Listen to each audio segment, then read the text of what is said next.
What's going on, Dolph fans? It is your boy Dillon, and so I'm getting this video made a little late because I was working late last night and I got up late today, and so I apologize for the lateness. But anyway, as you guys already all know, the Dolphins have signed Ryan Fitzpatrick to be their quarterback. And so I got some things to say about it for sure, but let's start with the facts. Okay. I'm sorry, man. I did not expect this, actually. Well, wow, man, it's a fucking joke. It's a goddamn joke. I will say this off the bat, though. Look, it's not the worst thing they could have done. Blake Bortles certainly would have been far worse. Colin Kaepernick would have been far better, and he's not as good as Ryan Tannehill. Point blank, bottom line, period. I'll get to that in a second, though, because I am going to do a little bit of a comparison between the two, just to juxtapose and show you guys further evidence. But, whatever. Anyway, and to also, give us an idea of what we're getting, right, in comparison to what we've had. So yeah, anyway, so let's start with the facts. First and foremost, the contract is for 2 years. By all reports I've seen, it's about $11 million. So the overall price tag is not that high, although the reports I've seen are that the incentives could get him up to 16 or somewhere between like 17, I think it was 17 and 20 million over the course of those 2 years. I didn't see a breakdown exactly on what those incentives are, so I'm not sure how that plays out, and it depends, right? Is it like games played incentives, wins? Is it, certain stats or whatever, right? Like, it depends, right? So we'll see. We still don't have an offensive line, and our defensive line is still decimated. The team is still gutted. Anyway, so there's that. Dude's gonna get murdered. He's crazy to want to come here, honestly, right now. But they still got time to fix the offensive line. I mean, they got a lot of work to do, and unfortunately, even, if you take 2 or 3 linemen in the draft, 3 I think honestly would be probably excessive to draft, because you can they do need to draft 2 for sure, but you could then get, some as undrafted free agents, and obviously there's free agency, so you'd probably want to pick up a veteran as well. But, anyway, so let's stick to Ryan Fitzpatrick for right now, at least. Anyway, so let me go ahead and he came into the league in 2005. The dude's been with 8 different teams now, right? So that's the first juxtaposition. Ryan Tannehill has spent his entire career up till now in one place. No matter what you think of him, whether you hate him or whether you love him, Ryan Tannehill did manage, despite, all of the adversity, all the things that he had to deal with, and the fact that, his overall record wasn't, a winning record. It was like 44 and 46 or 48 or something like that, I think, is his final record in Miami. Okay, whatever. But he did manage to stay there, and over the course of several regimes. And a lot of people are like, oh, well, he got those people fired. No. They got Philbin got himself fired because he was garbage. And Adam Gase was unjustly fired. You have Campbell, who was the interim coach for a minute. I don't think he was really ready for it. I loved him, and I thought he at least did deserve a shot and an interview, and they gave him one. But I didn't think he was quite ready. Dan Campbell. He was great, though, and I think he maybe could pop on the scene one day as a head coach. I know there was actually talk recently. But anyway, and then, Bill Lazor, garbage, right? So anyway, and then, of course, I mean, a lot of that doesn't even matter, though, anyway, when they failed to build the team correctly and didn't have, a good supporting cast and constantly overspent in free agency instead of trying to build in the draft.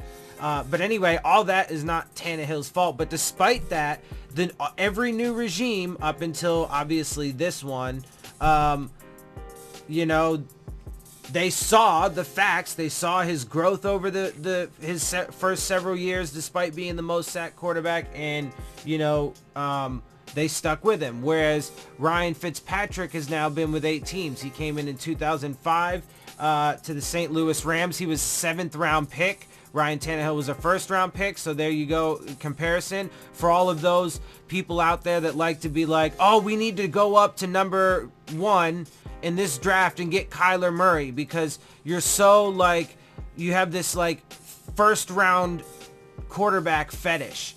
Like, I gotta go get whoever. It doesn't matter. It really doesn't matter. You know, I just fall in love with somebody and I gotta go get him. And that's really all there is to it. You know, so Ryan Tannehill was the 1st round pick. Ryan Fitzpatrick was the 7th round pick. Then he played for, after the Rams in 05 and 06, he played for the Bengals in 07 and 08. Then the Bills for 4 years from 09 to 2012. Then in 2013 for the Titans. And then the Texans in 2014, 2 years with the Jets in 15 and 16. And then 17 and 18, obviously, with the Tampa Bay Buccaneers.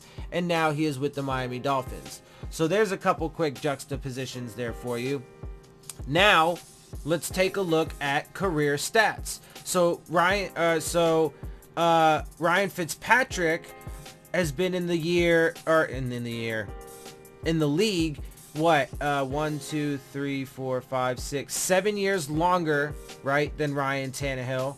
Okay, and let's see, total games. Ryan Tannehill, as we know, has 88 games played. Ryan Fitzpatrick is 141. So let's look at that real quick.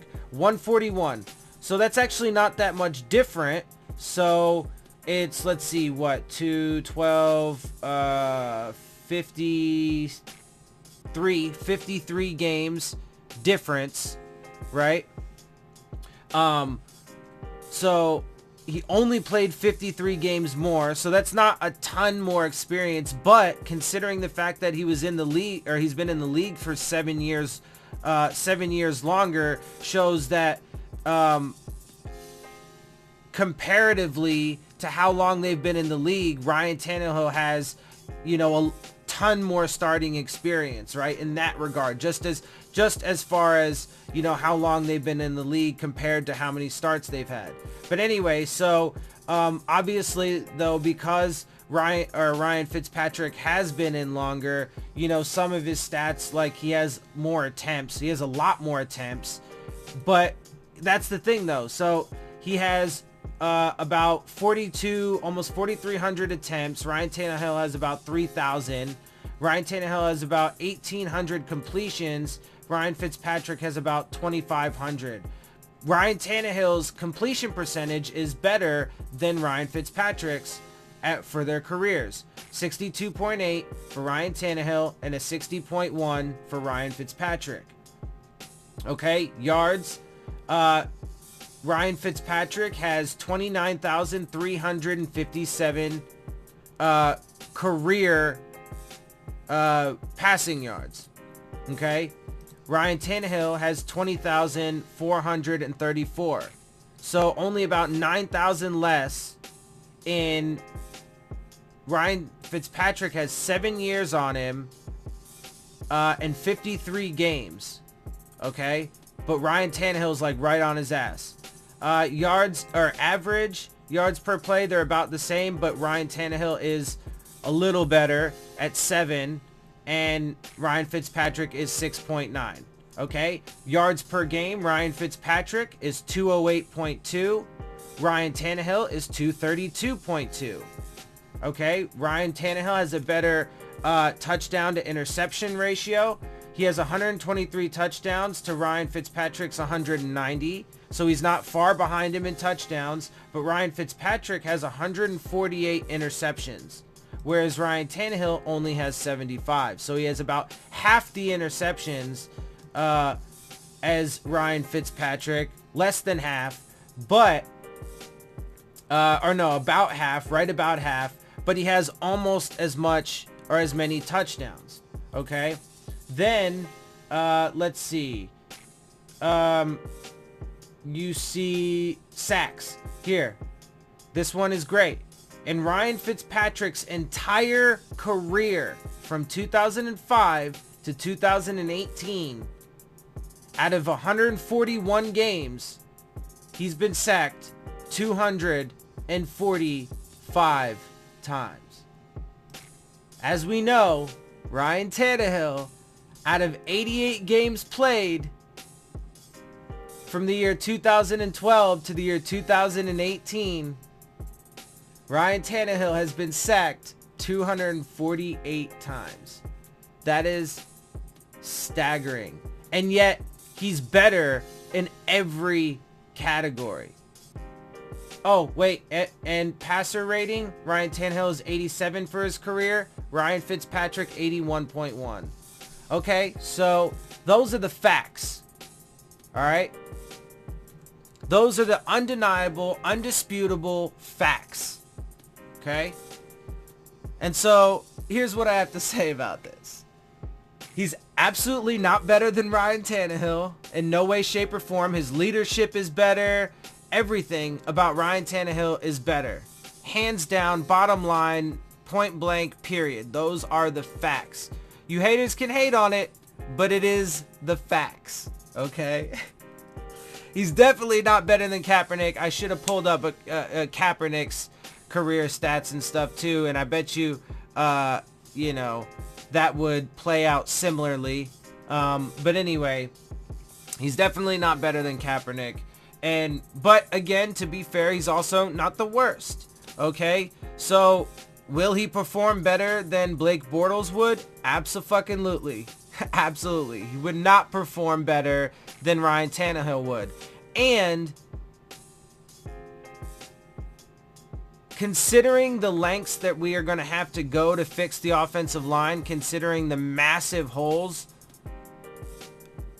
I don't see us fixing it well enough this year. Even if we took an offensive lineman, the best offensive lineman in the draft in round 1, or whatever, the best, you know, top 3 offensive linemen in the draft in round 1, and then took another one in like round 3 or 4, and then grabbed 1 or 2 from as undrafted free agents and signed a veteran, we still might be kind of lacking. Because you got a whole bunch of fresh young guys that need to, you know, transition over to the NFL, you know, and learn how to be professionals and all that. And then, you know, you got like one veteran that can maybe step in and do some things, right? So my point is that, again, as I've been saying, it doesn't matter who the quarterback is. He's going to get pummeled this year. He's going to get pummeled this year. And furthermore, let's keep it real. Ryan Fitzpatrick only signals even more that this team is tanking. It does not signal that this team is trying to win. It doesn't. It doesn't. And so, look, man, at the end of the day, things are going to be something. Oh, I'm sorry. There was something else, though, I wanted to talk about as well, because here's something that I found interesting, but is completely ridiculous. So there was a tweet by Cameron Wolfe, and this is what he had to say. I've had time to think about it, and I really like the move by Chris Grier, Brian Flores, and Dolphins to add Ryan Fitzpatrick.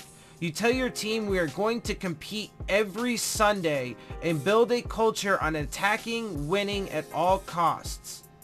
Okay? So that is what they said. That is what this organization has said. And I believe that culture is super important. And I believe that having that kind of culture would be great and wonderful. And they should try to instill that. But again, Ryan Fitzpatrick and this team, as gutted as it is not going to succeed this year.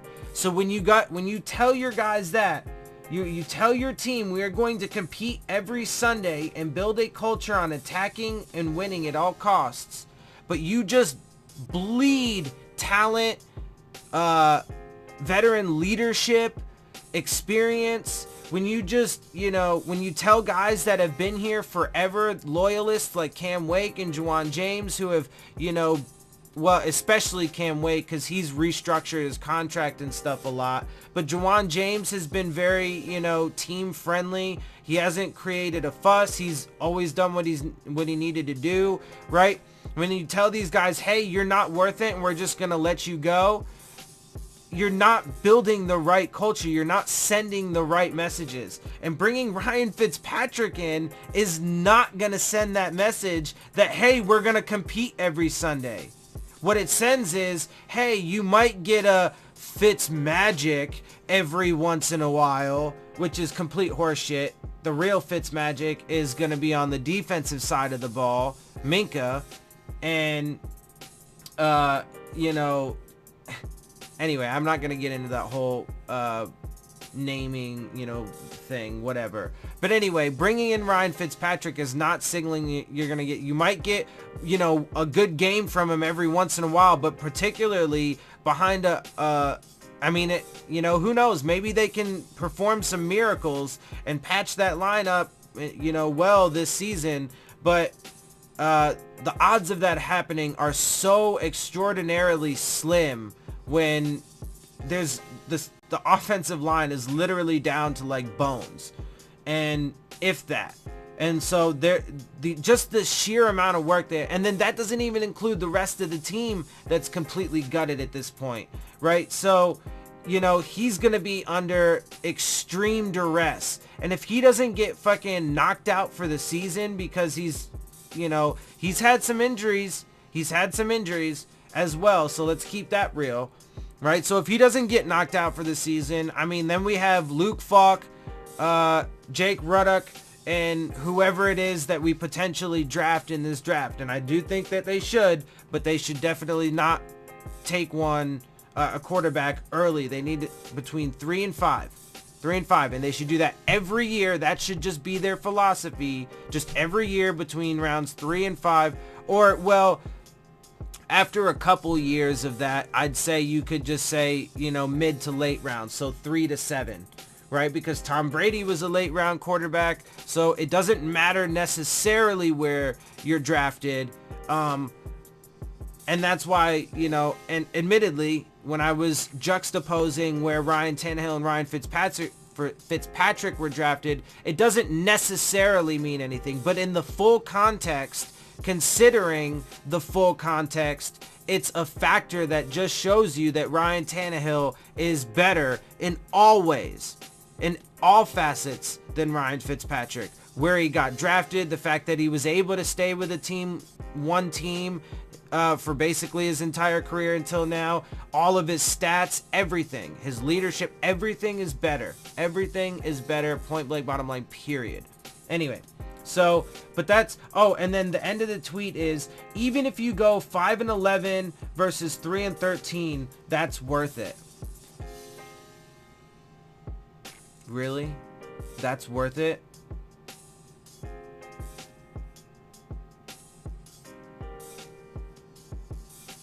Dude, look, I'm going to end on this, okay? First of all, I don't want a 3-13 season. I don't want a 5-11 season. Guess what? If that's the case, that's worse off than where we've been for the past 10 years or so, and where we were with the last regime, right? So we've been, for the past 10, 15, 20 years, generally, for the most part, about 8-8. On average, we've been about 8-8, right? We've had some 7-9, some 9-7, some 6-10, 10-6, right? We've had that range, but we haven't traditionally been that bad. 3-13, 5-11. So having to do that at all, having to experience that all, you Dolphins fans that are such haters right now, you think it's been bad? Okay, well, how about having that? How about going through a season where we win 3, maybe 5 games? If that. Maybe not even. What if we end up like the Browns and don't win a game? How are you going to fucking feel then? And when Ryan Fitzpatrick is getting murdered and, we're just sucking left, right, up, down, sideways, well, then what? right? So first, that's the first thing. I don't even want to have to experience that at all. So obviously that's a downgrade from where we have been. Now, juxtaposition to the last regime, they went 10-6, 6-10, 7-9. So a clear downgrade in that regard. The roster is a clear downgrade at this point. Everywhere you look, we've just bled out talent and leadership and experienced players and productive players. Frank Gore's in Buffalo. He's going to fucking hammer us when we play him. I'm telling you, Adam Gase and the Jets are going to fucking destroy us. Le'Veon Bell's there. Sam Darnold's going to fucking throw all over us. I'm telling you guys, watch. Hear me now, quote me later. And when that time comes, matter of fact, I'll even go ahead and clip my own video for you and show you what I said at that point. And so anyway, to continue on though with what I was saying, I never will advocate for a tank. I will never do it, but that's clearly what's going on. Regardless of what they say publicly, and of course they're probably going to continue that. They're probably going to be like, no, we're going to go out and we're going to compete, every week. But they're going to say the same, cliche rhetoric, and they're going to be like, we're just taking it one day at a time, 1 week at a time. We're not looking ahead. We're not looking in the past. We're just going to blah, blah, blah, right? All that same cliche coach speak. Watch. You'll see it. Okay? And then they're going to suck, and they're just going to fucking have these blanket statements for the most part, right? And let's also keep this in mind, because one thing that I noted as a difference between Gase and Flores is does not seem to be as nearly articulate as Gase was. So Gase gave really, good, fascinating, interesting, thought out answers. I'm sorry, but Brian Flores' responses are just very, for the most part, not all that impassioned. I think he thinks about it, but he doesn't seem to have the same, eloquence when talking, or, be able to articulate it as well, right? So that's not necessarily like a bad thing, but I'm just saying, my point is that when it comes to the responses to how everything goes this coming season, if that is the case and we do have a 3-13 or a 5-11 or a super shitty season, you're just gonna hear very vague, generalized blanket statements, the same cliche talk. But anyway, and then so what if that happens, right? And so then what if it happens the next year? And what if maybe we get back to 8-8 in year 3? Are you guys going to be okay with that? Or are you guys going to want to hit the reset button? Because we, after 3 years of this regime, have clearly overall regressed, right? What about that? And so the final thing is, to tie all that back in, is that, again, I will never advocate for a tank. But that's clearly what they're doing. And obviously there have been a lot of reports that they're going to be going for their reports several months ago. There's reports now about them, when the tanking thing first came around, a lot of people were like, they're going to be tanking for Tua Tagovailoa in next year's draft, the 2020 draft, that they are going to be targeting him. Now again, I never will advocate for what they are doing right now. I completely disagree with damn near everything that they have done up to this point. I don't like this approach. And I'm sorry, you haters can hate on me for not wanting to unnecessarily, cut my own arms and legs off, just so that way I can hopefully, possibly, maybe suck so bad that I get the first pick in a future draft, so that way I can take the quarterback that I'm salivating over now that isn't even in the NFL yet, and who I don't really know enough about yet to know how well he's going to translate to the NFL, and then all kinds of unknown factors. Blah, blah, blah, blah, blah. Like, I'm sorry, that's not the kind of approach. I'd rather take a much more calculated, logical, reasonable approach that's going to, as history has proven through, numerous regimes on how to and not to do it, will give me the best odds and chances to build a team that will be able to have sustainable success. And also even possibly compete now. But this team is clearly, and this organization is clearly saying, we're not going to compete now.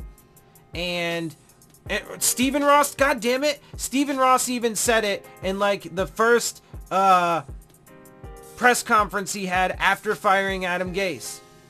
I hope I don't have to have a 3-13 season, and I quote, I hope I don't have to have a 3-13 season, but we might not be competitive for 1 to 3 years.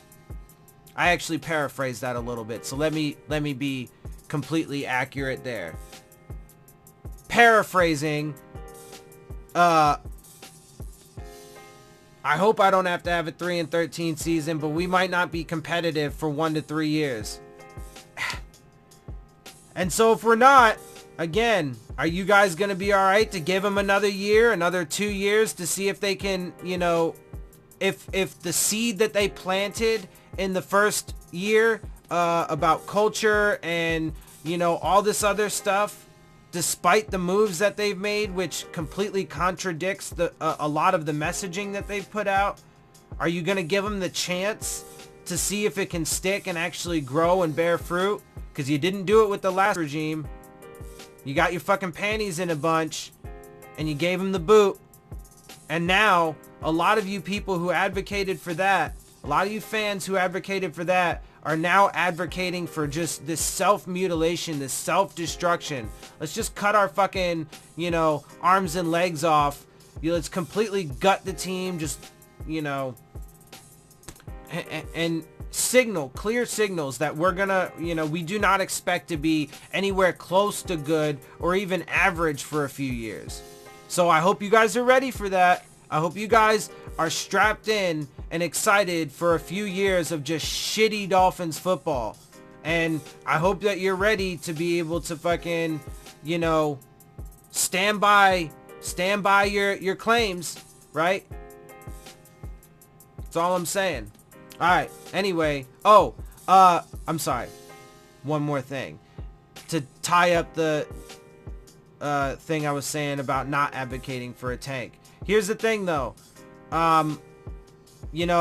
If we do have like a winless season or whatever, and we do end up with the number 1 pick, look, I mean, at that point, clearly this organization is going to have to do something, and they're going to have to do a lot of some things, and they're going to have to be super smart and masterful to be able to dig themselves out of the hole that they are in. And it is a hole that they partly inherited, right?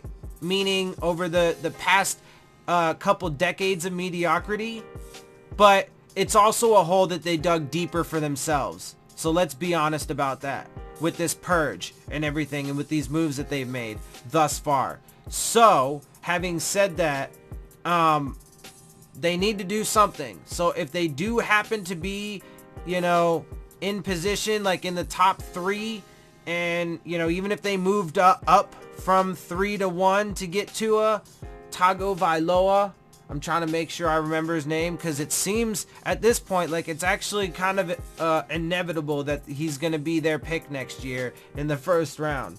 And god damn it, man. See, I'd so much rather have Ryan Tannehill for the next 2 years, though, teaching Tua Tagovailoa and whoever we take this year instead of fucking Ryan Fitzpatrick. God damn it.